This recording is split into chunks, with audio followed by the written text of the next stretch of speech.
Welcome everyone to our monthly webinar series. For the month of March, we're talking about unearthing your true self. And this topic is very important because I feel like a lot of us, struggle with identity and struggle with truly knowing who we are. We've been impacted and defined in many cases by, the circumstances of our life, the words of people in our life, and the things that have happened to us. And so how do we sort through all of that stuff and really figure out what is true, what is authentic to me, and what makes me, happy, what makes up who I am. And so that's what we'll be talking about today. And I just welcome Connie to just share from her heart as she tackles this topic, this very, very important topic. Thank you, Laura. So thanks for joining us tonight. We're talking tonight about unearthing your true self. I think this is a really important topic. And the reason why is because so many times when we're going about our lives, we lose our identity along the way.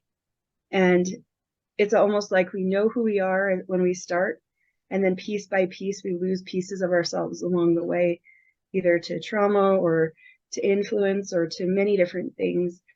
And sometimes it's really hard to get those pieces back, especially if we are unaware that they're missing to begin with. And so tonight, I just really wanted to focus on, first of all, the reason why we lose our identity, and then second of all, how we can get it back. Because I think both of those are keys. The first one is if we can figure out how we lost it, then going forward, we can watch that we don't do that, allow those things to sway us again or chip away at our identity. And knowing how we can come back from those things will help us restore ourselves to who we truly were meant to be, who we truly are at the core of our being.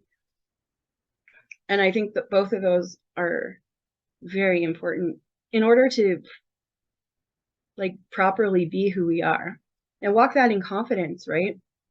So many times if we don't know who we are, when we enter situations, then we lack confidence. And I think knowing who we are and actually being that helps us grow in that area. So we're going to start with what contributes to the loss of identity. And by no means is this a comprehensive list, but these are the top ones that really struck me. And the first one is people pleasing.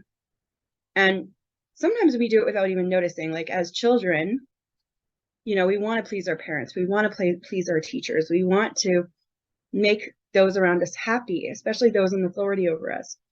And so there are things to make them happy that we normally wouldn't do on our own. And sometimes that can chip away at who we are, especially if it happens over and over again as we grow. The second one I want to talk about is hiding in masks. And we kind of been talking about this in January, and when we were talking about our chameleon effect. And a lot of times if you're in hiding or you're wearing masks a lot, you can lose your identity and forget who you are in the midst of all of that. Another one is your loss of self-worth or self-esteem. And that can come as a result of several things. It can come as a result of trauma. That can come as a result of people putting you down, people saying you're not good enough, or you believing you're not good enough. There's so many things that can contribute to that. Believing negative things that were said about you or to you, or your own negative thoughts about yourself can cause you a great deal of harm when it comes to who you are. Especially if those things are not true and you're holding them really close to your heart, then they will chip away at who you believe you are. Anxiety is another one. Anxiety has you a lot of times wrapped up so tight that it's hard to even focus on how you would normally respond because you're so stuck in the anxiety response that it's almost like you can't access parts of yourself during that time because you're so focused on the anxiety. And the same goes for fear. If you're gripped by fear and you can't get past your fear, it can also hold you in a place where you can't access those parts of yourself that could help you persevere, help you push through. And a lot of times that's where we can get stuck, is in anxiety and fear cycles. Trying to live up to the expectations of others is another one where, in order to belong, you feel like you have to fit in with a certain group and be what they want you to be instead of who you know you are. And so it kind of goes with masks, but it goes even a step beyond that, because it could be coworkers, it could be anybody, and it's just trying to live up to their expectations. It's not necessarily going into hiding or putting on a mask. It's just trying to live up to their expectations. Sometimes you're just striving so hard, you just leave parts of yourself behind. And then this is one I want to spend a little more time on, is influences of our culture, society, authorities, and peers. And especially lately, like, our culture has been saying, like, we can choose our identity, we can choose our gender, we can choose everything about ourselves, but they don't want us to accept what we really are. They want us to create a new identity for ourselves instead of loving who we are, accepting who we are. And I have problems with that, because why should I be someone else? I should be me. I shouldn't try to fit into someone else's shoes or someone else's skin. I should be content to be me. And authorities could be teachers, could be bosses, could be parents, could be anyone who's an authority over us, even pastors. And they influence us because we want to honor them. We want to have them think positive things about us. We want them to be proud of us, to encourage, like, we want to impress them, basically. And so we will strive to do the things they want us to do, and we are influenced heavily by that. And also our peers. Everyone has this common sense of needing to belong. And a lot of times, if we feel like we need to do something or be something in order to belong, then our peers will influence us in those ways so that we will belong.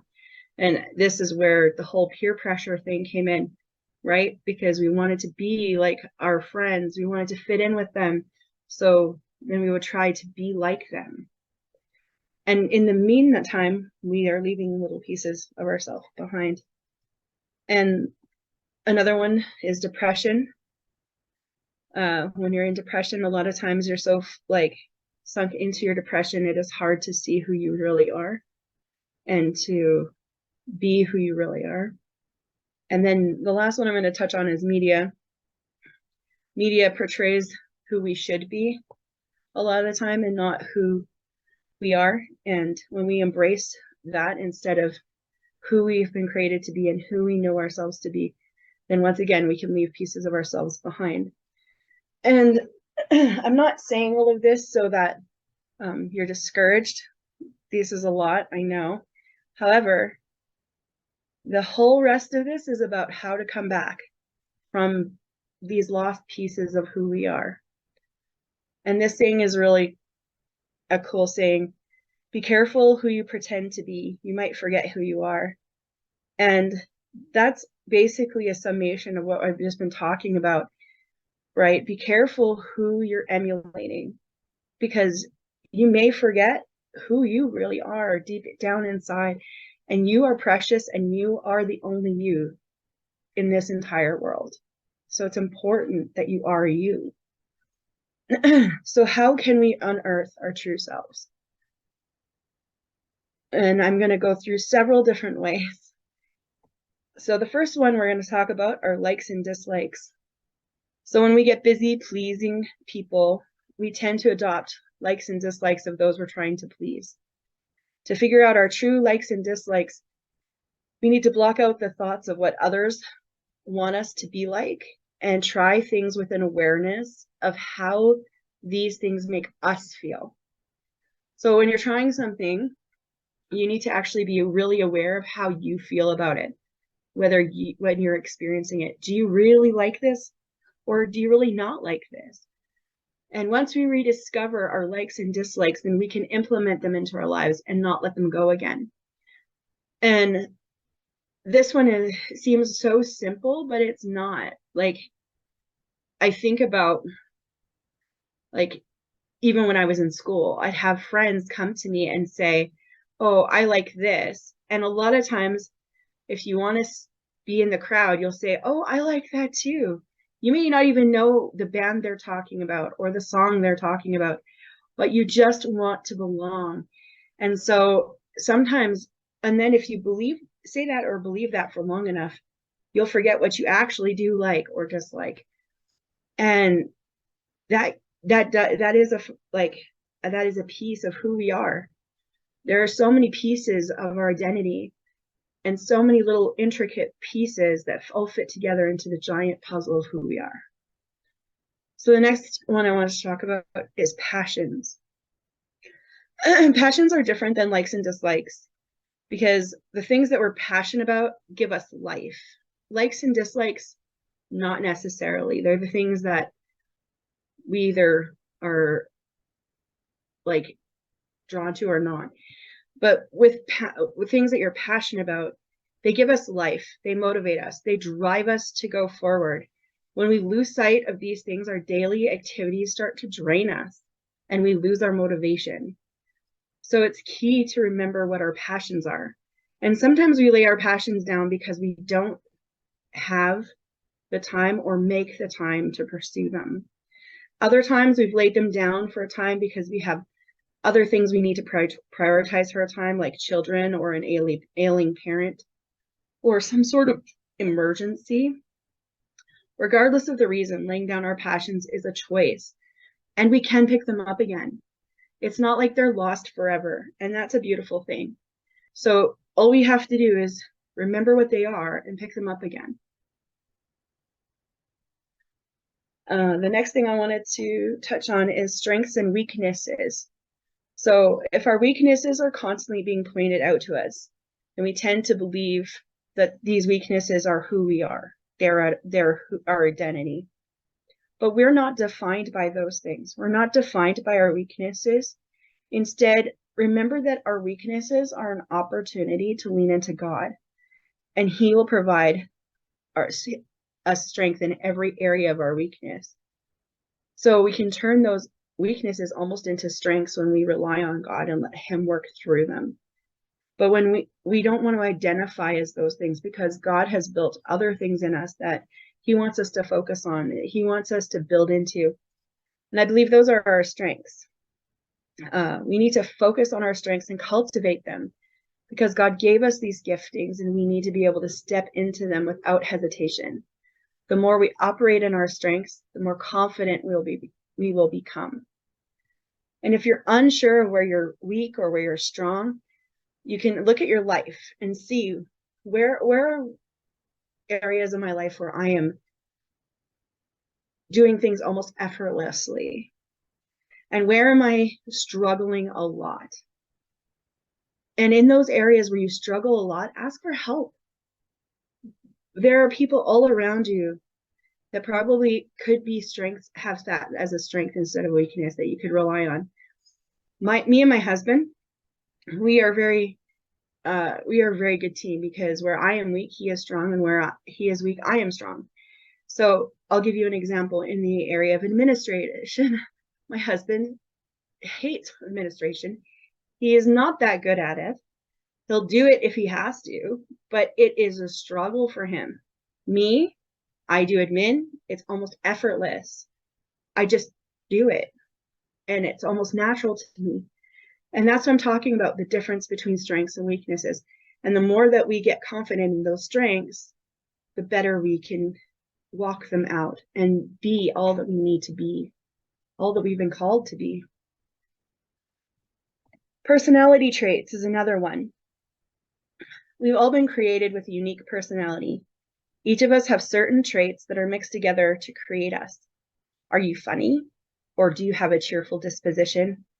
Are you a more serious person? Are you more studious? There are things about ourselves that are inherent, and those are our personality traits. And sometimes in order to belong, we will try to squash them down. So if you're trying to fit in with a bunch of people who are like jokesters all the time, but you're not really good at that, you'll try to squash down your serious side so that you can fit in with them. Or if you're with a bunch of people who are really intellectual and you're struggling in that, then you'll try to squash that and like you'll try to portray yourself as something else. And we can sometimes lose our personality traits when we do that because we're trying to hide them from people. But it's not like we actually lose them. It's we forget that we have those. We forget that we're funny because we've been non-funny for so long, or we forget that, you know, we're actually a studious person. We're not actually this person that's just not doing stuff with everyone else and just hanging out all the time. And so we lose those pieces of ourselves because we're just trying to belong. But to regain those lost personality traits, it may take some reflection on who you've been throughout your life and what traits were visible when you were the most authentic. So when you're looking back through your life, look at the times where you weren't trying to fit in. Look at the times where you weren't trying to be something that you weren't. Look to the times where you're trying to be you, the most authentic you.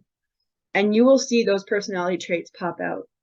And you'll be able to make a list of them. And then you'll be able to actually know not to hide those things about yourself because they're what make you uniquely you. They're part of the big puzzle. Character. Unlike personality traits, character traits develop over time. They're usually forged through difficult times, and these traits can be hidden but tend to emerge again. Character traits are things such as patience or generosity or kindness. Many times we don't recognize character traits when they've been built in us over time, so we just may not even know they're there, resulting in us not actually activating them or being intentional with them. So, for example, you go through a lot of hard times. You've built up this resilience, and for some reason, you don't recognize that you're resilient. So the next time you hit that same hard time or that same difficulty, you don't realize you already have the tools to get through it. And so you are like, oh, I don't know if I can do this again. Oh, I don't know if I should I don't know if I can make it. When in reality, you have everything you need. You just don't realize you do. And all you need to do is activate that resilience that you've built over time. So take the time to reflect and see what character traits that you've built up over time that you may not even realize you have. Look at those times when you've had to push through and what things have been built up inside of you.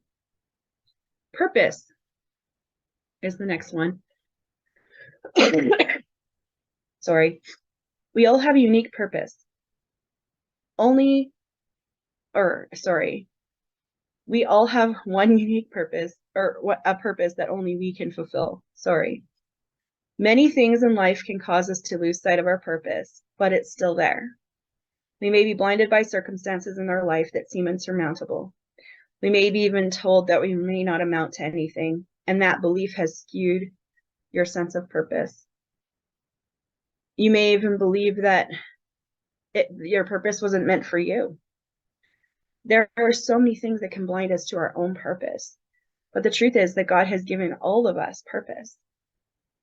And the greatest way to rediscover our purpose is to reflect back to our times when we were the most focused, when we were headed towards that goal, when we're moving towards that purpose that we know we have in our lives. What were the motivating factors when you were doing that? What was your overall goal? Though all of these things speak to the specific purpose that God has called you to. And if you can't figure that out, that's okay. Ask God to reveal it to you. He's the one who's giving you your purpose to begin with, and he will show you. He will lead, he will guide you. He will not let you down. Romans 8:28 says, and we know that God causes everything to work together for the good of those who love God and are called according to his purpose for them. He works everything together for good. So even if you've lost part of your identity, he's working it together for his good.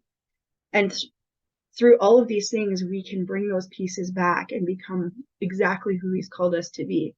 And we can help other people who are going through the same thing walk the same path. The next one I want to talk about is dreams. Our dreams are a big picture of our purpose. When life has not gone according to our plan, sometimes our dreams are unrealized. And when we lose hope of ever achieving them, we struggle and we put them on the back burner, hoping for the fateful day when they will arise again. But when we make that conscious decision to put that dream away, a lot of times we forget about it and it's back there collecting dust. And we don't even remember that we had this dream. And our dreams aren't just going to fall back into our lap. It's something that we actually need to pursue. It's something we actually need to take steps towards. So in order to focus on our dreams, you need to go back and see what they were. Go back and dream again. It's only when we give up on our dreams that we can lose them. So don't give up on them. Even if you can't make a huge step towards it, that's okay. Take a tiny step towards it each day, and soon you'll be way further ahead than you thought you were. And you'll be amazed at how much you can get accomplished when you take just a little tiny step at a time. Ambitions. Ambitions are not exactly the same as dreams. Ambitions are the things we work towards that are on a smaller scale than our dreams. These are the things we want to achieve. These are the things we want to become. And these are the things we want to do. Ambitions can be thwarted by self-doubt. If we fail at achieving our ambitions, we may choose to put future ones on the shelf. Don't let them stay there and don't be discouraged. Our ambitions tell us a lot about who we are and about what we're drawn towards and what we want to accomplish and our motivations. And to get to know who we truly are, those are important things to know.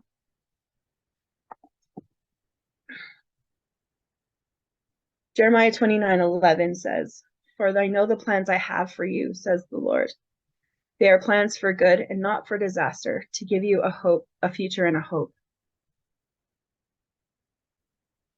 And that's so important to remember when it comes to our dreams and our ambitions and our purpose, that God's plans for us are good. They're not for disaster. They're to give us hope. And we do have a future. He has plans for us. We don't just stop today.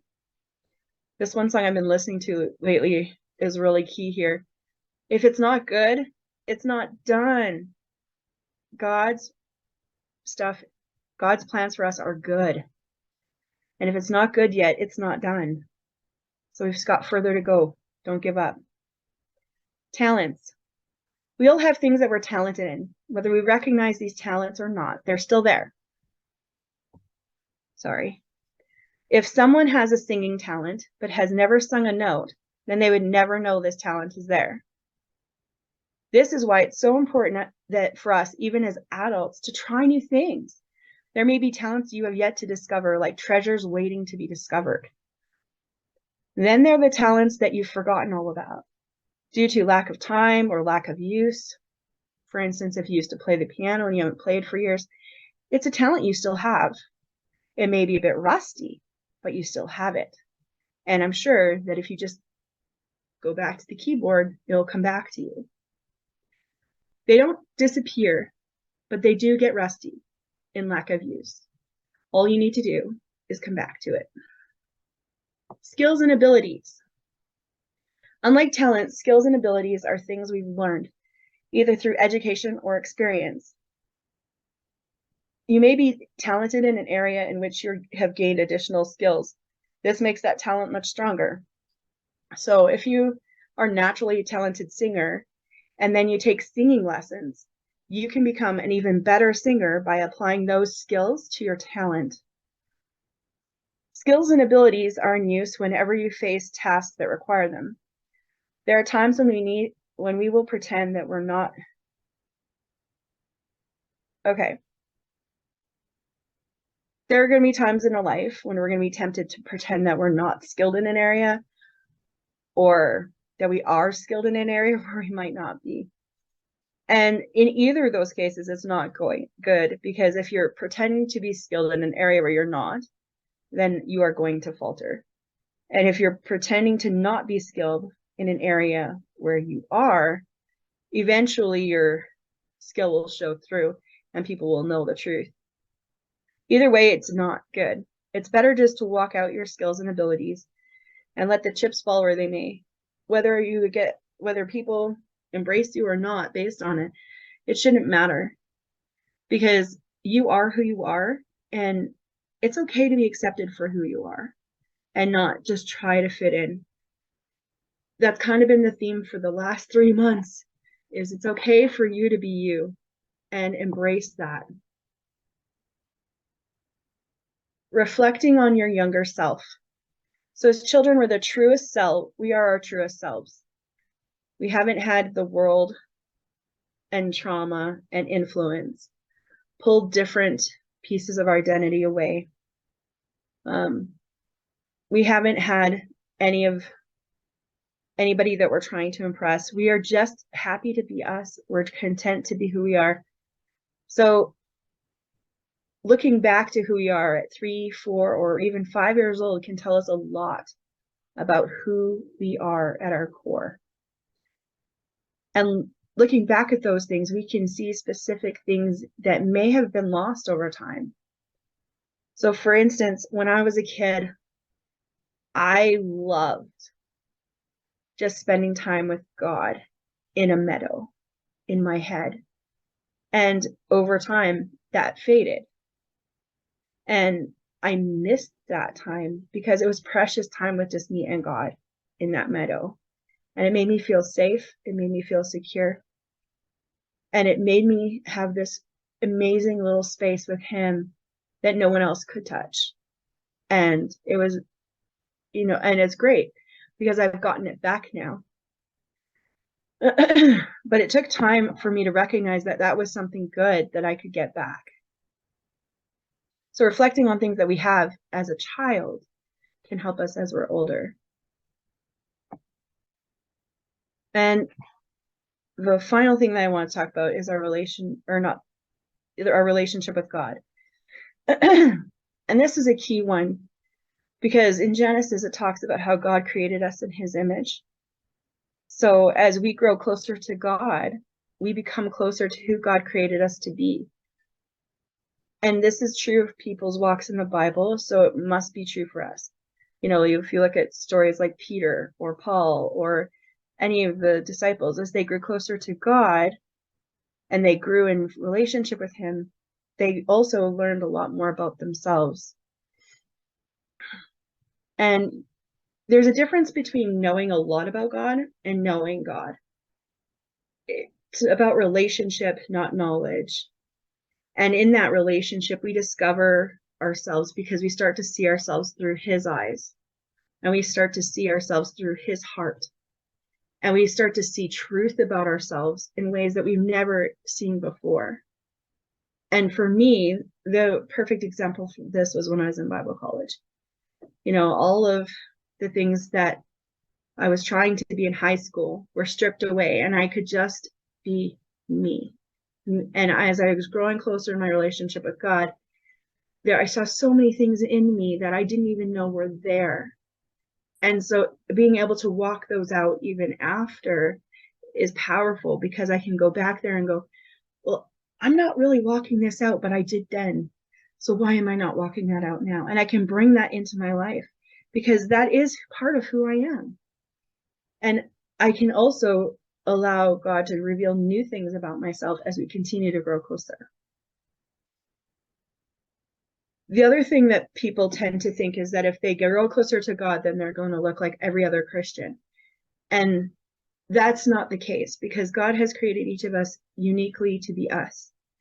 And so unless we're imitating other Christians instead of imitating Christ, then that's not going to happen. If we're imitating Christ, then he's going to enhance those unique things in us, those unique abilities, those unique personality traits, all of those wonderful things within us.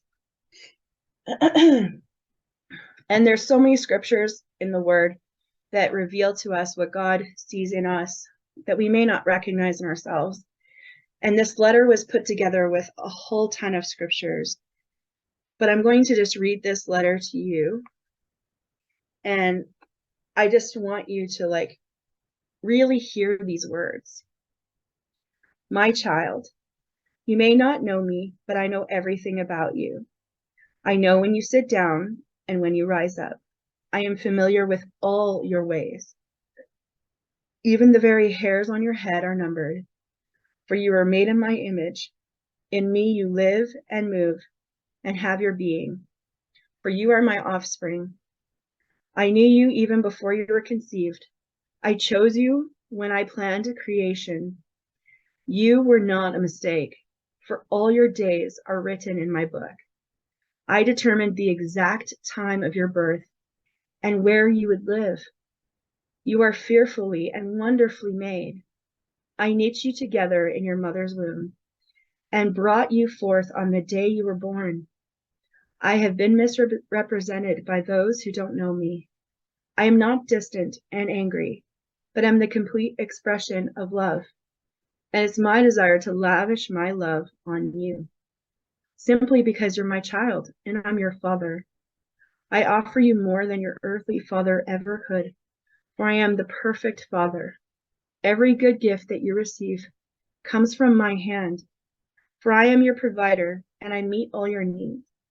My plan for your future has always been filled with hope, because I love you with an everlasting love. My thoughts towards you are countless as the sand on the seashore, and I rejoice over you as singing. I will never stop doing good to you, for you are my treasured possession. I desire to establish you with all my heart and all my soul, and I want to show you great and marvelous things. If you seek me with all your heart, you will find me. Delight in me, and I will give you the desires of your heart, for it is I who gave you those desires. I am able to do more for you than you could possibly imagine, for I am your greatest encourager. I am also the Father who comforts you in all your troubles. When you are brokenhearted, I am close to you. As a shepherd carries a lamb, I have carried you close to my heart. One day I will wipe away every tear from your eyes, and I will take away all the pain that you've suffered on this earth. I am your Father, and I love you, even as I love my Son, Jesus. For in Jesus, my love to you is revealed. He is the exact representation of my being. He came to demonstrate that I am for you, not against you, and to tell you that I am not counting your sins. Jesus died so that I could be reconciled. His death was the ultimate expression of my love for you. I gave up everything I loved that I might gain your love. If you receive the gift of my Son Jesus, you receive me, and nothing will ever separate you from my love again. Come home and I'll throw the biggest party heaven has ever seen. I have always been Father and will always be Father. My question is, will you be my child? I'm waiting for you. Love your dad, Almighty God. When I read that the first time, it was when I was in college, and it touched my heart in a really huge way. And it meant so much to me to know that all of these come straight out of scripture, and it will be in your notes where all these scriptures are found. But it's so true that God loves us so immensely, and he desires so many wonderful things for us. And if we focus on those things instead of all the negative things that the world throws at us, it's like we can never doubt who we are, who God has created us to be. It's like an infusion of confidence that you're not going to find anywhere else, because he has created us with a purpose, with such intrinsic planning. It's just mind-blowing sometimes. I love this photo. Oh, when you find your identity in God, you stop trying to find your identity through other people. And it's so true. When we focus on who God has made us to be, we don't need to look at other people to figure out who we are. We know who we are. And I love this picture because it's such a beautiful picture. The lamb, so comfortable with the lion. It's such a beautiful picture of how our Father is with us. So we're going to do the activation now. And we're going to start with the very first one that I talked about tonight, the likes and dislikes. Our likes and dislikes tell us a great deal about who we truly are. As people pleaser, many times we've abandoned our likes to embrace the likes of our peers in order to belong. Doing this for too long will potentially cause us to forget our own. So we're going to take a few minutes and forget about everyone else likes or what everyone else thinks you should like. I want you to make a list of the things that you honestly like and dislike. Be honest with yourself. And this may be the hardest part of this exercise, because many times we've convinced ourselves that our tastes have just changed, when in reality we're adopting to someone else's likes and dislikes. So I just want you to really be honest and take time and figure out what you really like, what you really don't like. And I'm going to play music for 5 minutes and then we'll discuss.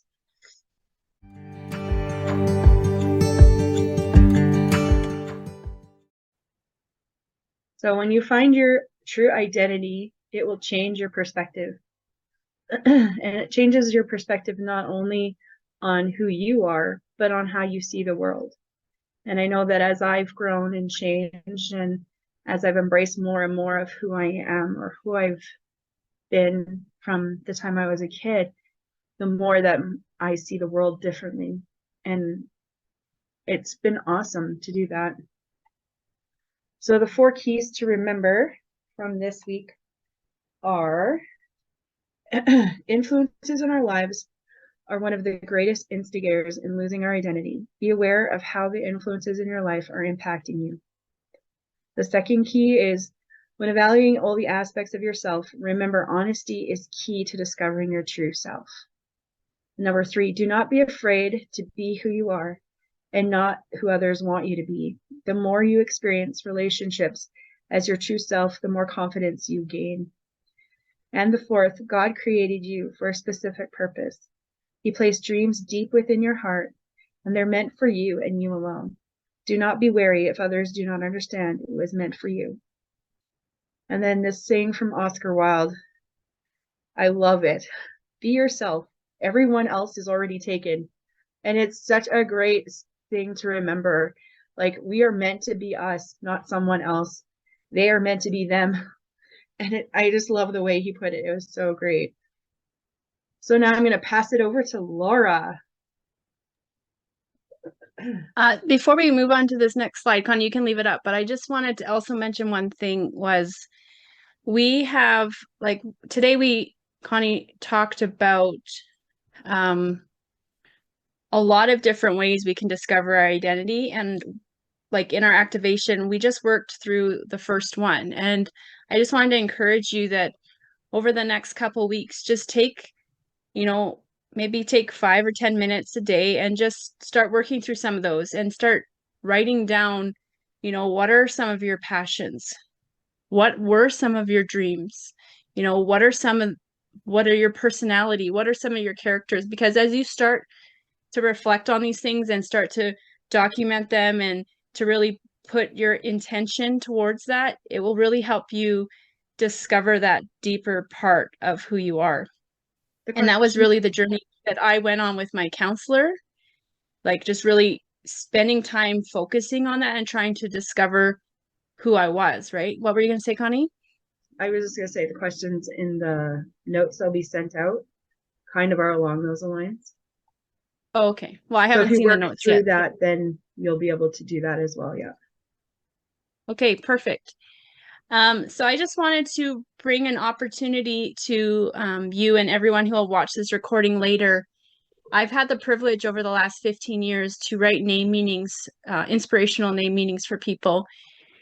And I've written over 500 of these name meanings, and it's really been such a pleasure for me to serve people in this way because, you know, a lot of times we say, oh, yeah, I know what my name means, but we don't always know God's intention behind it. And I can tell you with all certainty that God has been intentional in how he's named us. And so what I do is I research what your name means, and then I spend time in prayer over you, and I ask God what he wants you to know about who you are and your name and the meaning behind your name. And so like I said, I've written over 500 of these names, and it's just a great way of discovering who you are on a whole new level. And I've had people like a lot of the times I write these for people I've never even met before. And the testimonies I get back are, oh my goodness, how could you know these things about me? Like, I feel like you knew me inside and out. Like, it's not me, it's God. God's sharing his heart with me. And I simply write it on paper and I share it with you. And so if this is something that is of interest to you, you know, reach out to us. We have these on our online store where you can order it. And I will spend time in prayer over these things and send them to you. And all the proceeds from the sales from these name meanings goes directly back into NOSA Foundation. And so not only will you be encouraged, but the finances from this will also go towards helping others in the areas that they're struggling. So our webinar for next month is called What's Wrong with Me? And it's an introduction to anxiety and depression. And this is a huge topic, which is why it's really just going to be the introduction, because honestly, Connie and I are actually developing an online course to go deeper into this topic because there is so many facets to it, and it's just too large to handle on a webinar. But this is a topic that needs to be discussed because I mean, I've struggled with this for much of my younger years. And that's often the question that we ask, what's wrong with me? Like, you can't seem to overcome these thoughts and these emotions. And sometimes they are irrational and they come from nowhere, and you don't know what the root is and you don't know where it's coming from. And they're so real. They're so real in the moment, and they feel like they're overwhelming and they feel like they'll never go away. And so oftentimes that's the question that we ask ourselves, what is wrong with me? And will this ever go away? And so I want to address some of those questions. I want to bring light and I guess understanding to this issue. And so if this resonates with you, I'd love for you to join us next month on April 6th. We'll be doing this on Zoom again, same time, 7 to 9 p.m. So I'd love to have you join us again next month. And if you know anyone else who this topic would impact, please also feel free to share our links as we post them with them as well. Now, I'm excited to tell you that we have launched yesterday our annual fundraiser. It's called the 100 Pledge Project. This is running for the next 8 weeks from March 1st to April 30th. And this is, you know, aside from sponsorships and generous donations of people, this is one of our biggest fundraisers of the year. And this helps support the one-on-one mentorships that we do. A lot of the finances that we raised last year went towards the retreat that we did at the end of the year. And there's a lot of finances that go behind the scenes of meeting the needs of the people that are coming to us for help. And so by joining us and supporting us in this 100 Pledge Project, we are seeking 100 pledges of financial support between $1 and $100. And so we're just asking people to give what they can. If that means it's in your financial budget to give $5, we greatly appreciate that. And if you have the means to give more than that, we welcome that as well. And so I think we have a video here that we will share quickly about NOSA.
And the last thing that we just wanted to remind you guys of before we close out for tonight is our NOSA Unleashed podcast. We wanted to branch out into other media to encourage others to listen to the content. And so the content of each month is usually along the same lines as what we're teaching in these webinars, but we usually go a little bit deeper and on a more personal note. And it's a lot of fun. It's more like me and Connie just chatting with coffee and tea and just really discussing these topics on a whole new level. So if you find yourself, driving in your car or have a few moments and you want to just catch up on some of these podcasts, we'd love for you to check us out. And if you like what you hear, even subscribe so you can get the notifications when our new episodes get released. And yeah, I just love for you guys to check that out because there's a whole lot more content in there about the things that we've been talking about as well. So thank you all for coming this week. We look forward to seeing you next month. And feel free if you feel you need extra supports or any more information, you can check us out at nosafoundation.com. And if you need supports and want one-on-one mentorship, you can also check out our online, what's it called, Connie? Where you can book online. Oh, You can, yes. You can book a one-on-one session online now. So like, I believe you just click on the link to book your session and it'll show who's available when. And yeah. I think we have 3 mentors currently. Yeah. So yeah, that's all we have to share for tonight. So have a blessed month and we'll see you next time.